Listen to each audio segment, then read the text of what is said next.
We're now standing on the Migovec plateau, which is located in northwestern Slovenia, in the Triglav National Park. Triglav National Park is the only national park in Slovenia, but it's a very big one. It's also got Triglav, which is the highest mountain in Slovenia. It appears on their coat of arms, on the flag. And it's mostly made of limestone rock, such as the one I'm sitting on right now, that, as cavers, we know are signs that there are cave systems under the mountain. Chris, where are we? We're in Mary's Cafe. How deep do you reckon it is? 150 metres down? Yeah, from the entrance. From the entrance, yeah. And then 150 metres of cliff above that. Yeah. And where are we going after this? We're going down to Hallelujah. Yeah. Check out some sweet leads. Okay. I can see you're quite excited by that. Yeah.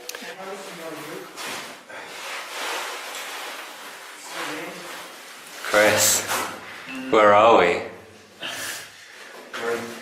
Who knows? It doesn't have a name. We've What? got some nice mud formations here. Yeah, check this out. So they should take part of the name, maybe. That's where we've come from. We've literally just come round the corner. And this little chamber, and then an immediate pitch where Davy is hurtling away furiously. How deep do you reckon it is? It's like 30 minutes, wasn't it? 15? Yeah, I reckon 15. 30 minutes of a row. Davy, have you had a nice day? Yeah, it was quite good. We went down the lead and it went somewhere, which was quite nice. Chris, Hello. We're back at the cafe. back at the cafe. Where have you been today? At Hallelujah. Yeah? Pushed a whole lead. Found What? some new passage. Yeah? We called it Holy Moly. What was it like? A bit of mud. Yeah. A nice mud formation. It's quite nice. Followed by a 7 meters. We kept changing the numbers, so I don't I think know. it started at 30. Yeah. And we went down that. Yeah.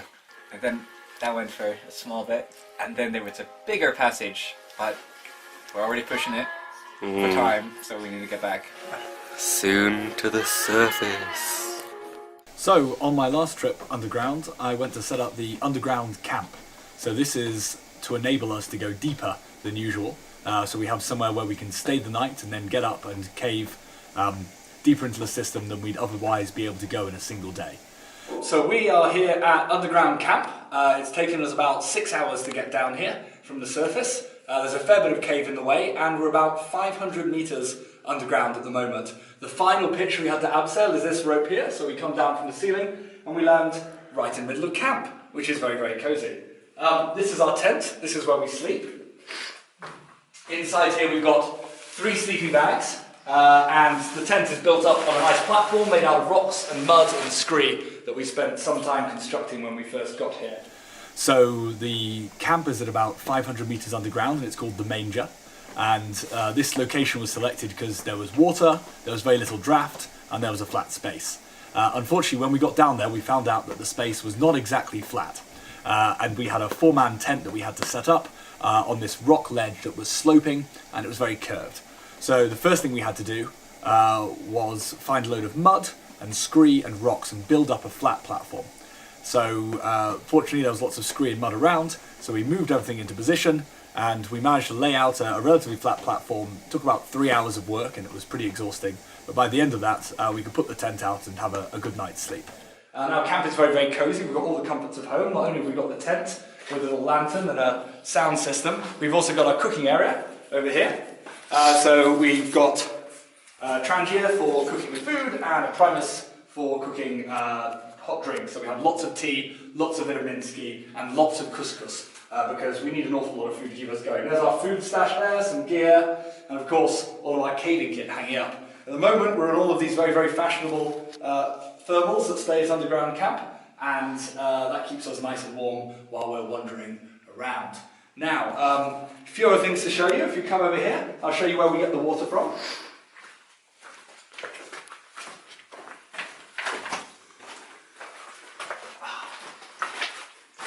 Got this cute little setup here with a bit of string where we can collect a drip of water that's coming down the rock, and that fills a 10-litre container in about 20 minutes. So that enables us to drink a large amount of water here, which is really, really useful. And if we come back over this way, I'll show you some of our communications. Just to quickly mention, we have these very fashionable crocs for walking around an underground camp, but it can be a little bit slippery. I already had one slip today. This is our cave link. This is an incredible, very long wavelength radio device that allows us to send text messages through the rock, so we can actually send text messages all the way up to the surface and tell them what we're up to and ask them to send more couscous and cheese and things like that. Now, the way on into the cave is down here, underneath my oversuit, and there's about another 300 metres of passage, which has been explored down there, and tomorrow we're going to head down and try and make it 300 and a bit metres of passage. The next day, we were able to go very deep into the system, so we went down further than any English cavers had been before, following the old Slovenian route, down a pitch called Pivnica, and we were re-rigging as we went because the rope and the bolts were quite old, and we weren't sure they were safe.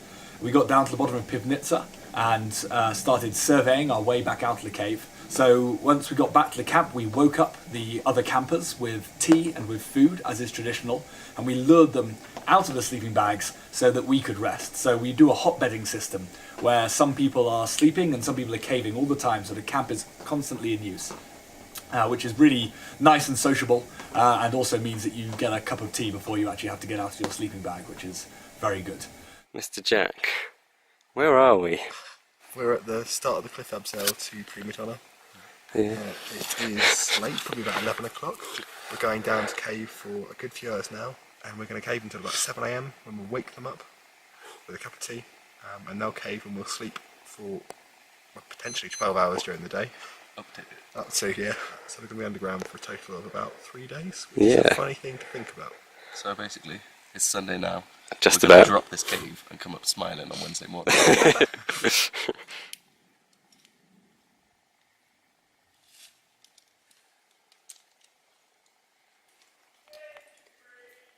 Okay.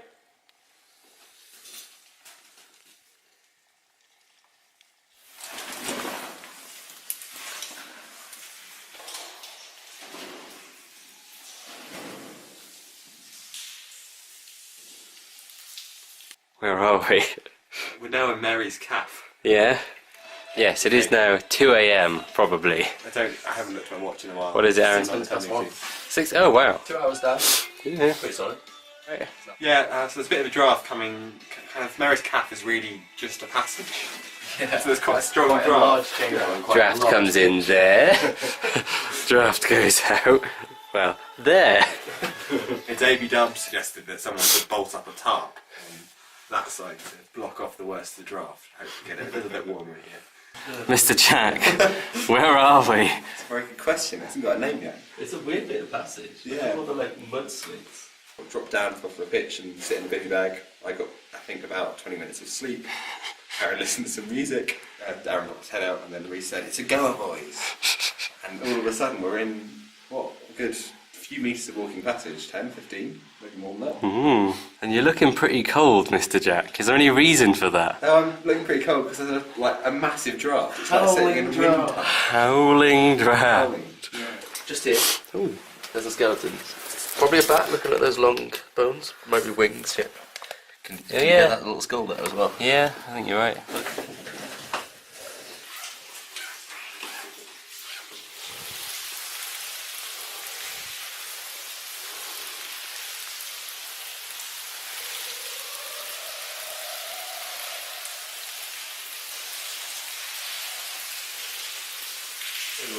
What? 7 PM and we just woke up. 10 hours of listening to you snore. So we're at underground camp. This is the other team who are coming to kick us out of our beds. Nick is cooking us breakfast to convince us to leave the tent. Or dinner. Or dinner. Aaron, where are we? Hello, I'm a tutor. I don't really know what's down there, but we're the deepest Imperial cavers have ever been in this system. The way on goes under the water, which you might be able to hear, which seems to just pop out of a hole in the wall.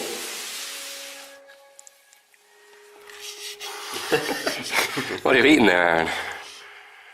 Cheesy, Snoopy chickeny noodles smash. Is this standard for underground camp? Nah, we've been eating so much couscous.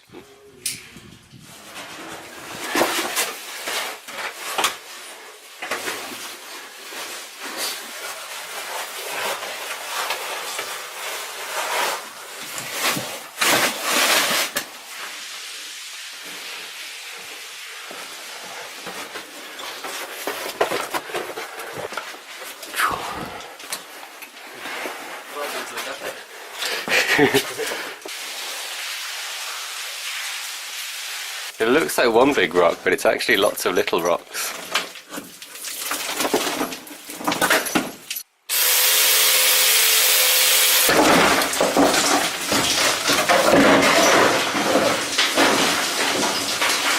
I'm glad we got rid of that one.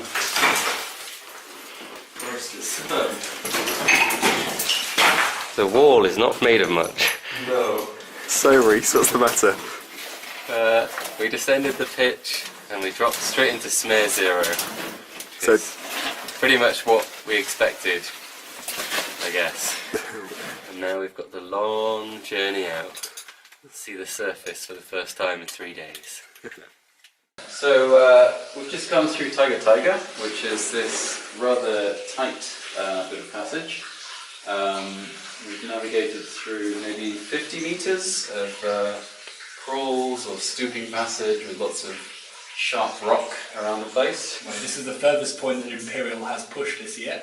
You can see a bit of paper down here, written by Tetley and James. They got here at 2:50 a.m. on Tuesday morning, and they've wished us good luck in our attempt to descend this pitch. So I've got a big bag of rope, about 60 metres, and I've got a drill and a load of metal bolts dangling off one I've just put in there. And I guess I hope that it all goes well, and we'll find out in about an hour or so. Water dropping from the ceiling down there. Hey-oh! So, the pitch starts with a heaving rift, so it's a rift at an angle like that.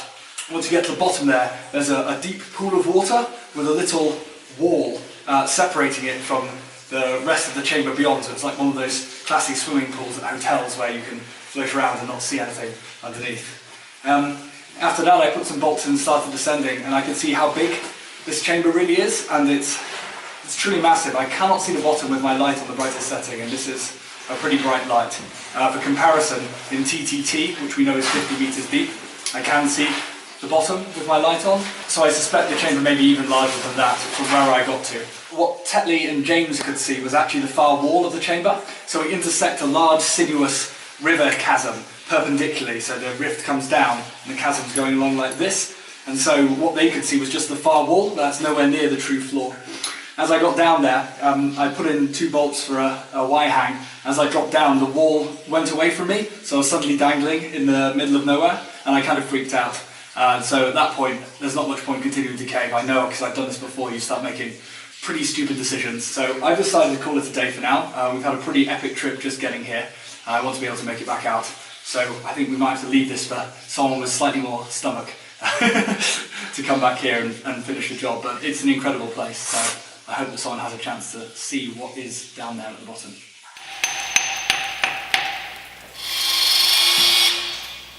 So we're now standing inside Monatip Cave, and Monatip was discovered in 2007. In 2008, one of the branches was explored, and then the big chamber of Alcatraz was then found, which then connected to Prima Donna. And in 2016, on a reconnaissance trip, we found 250 meters of mostly crawling to stooping passage called Cloaca Maxima. And so it was very exciting to finally pop out into this 40-meter avon. Back in 2016, I had spotted quite a few leads that I thought someone should go back to. Thankfully, there was one team who went to push the undescended pitch, and they found a 17-meter drop, followed by a 30-meter drop, and then they reconnected into the lower passages of Monatip. And so today, the objective was to tick off all the other leads in Cloaca Maxima. The first one that we looked at was a climb off a muddy chamber, which soon closed down. The second was a muddy crawl that opened up for a little bit, about 20 meters, and then closed down to an SRT off squeeze, which I went through, to get to a very, very small chamber where it was possible to turn around. So there is no way on. The third, last lead that we wanted to check was this unclimbed Avon, and thought would be about 10 meters. And so we bolt climbed up about 10 meters up this Avon, only to find that it continued a further 5 or 6 meters, and that there was no such horizontal passage to be found. So now we will climb down, descend into Alcatraz, and then climb out of Prima Donna. We do something really, really cool, which is go where no one has ever been before. Like, there's nothing that I can do to describe the feeling of getting to the front and looking onwards and finding this passage that no one has ever seen, with no footprints in, pristine mud and sand that you get to mess up and leave your own footprints in. And the sort of thrill of doing that is incredible. Like, you never know what you're going to find. But even this year, I've not had a particularly good year so far for finding new cave, and it's still something I would come back to again and again, because it's just a mountain we live on with our friends for 5 weeks, or weeks, 3 weeks, however long you're here, and you just have fun.